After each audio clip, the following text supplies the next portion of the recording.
কালেমার তাওহীদ কি আমরা পড়ি সচরাচর?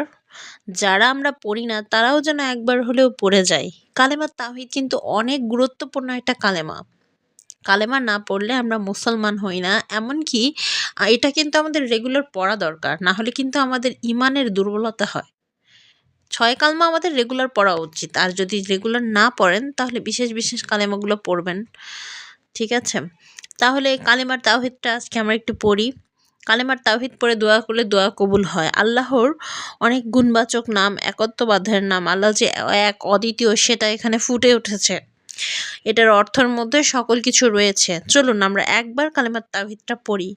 ভিডিও বড় হয়ে গেলে মানুষের কাছে বিরক্তির কারণ হয়ে যায়। তাই বেশি বর্ণনা দিতে চাচ্ছি না।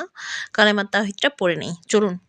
লা ইলাহা ইল্লা আনতা ওয়াহিদাল্লা সানি আলাকা মুহাম্মাদুর রাসূলুল্লাহি ইমামুল মুত্তাকিনা রাসূলু রাব্বিল আলামিন।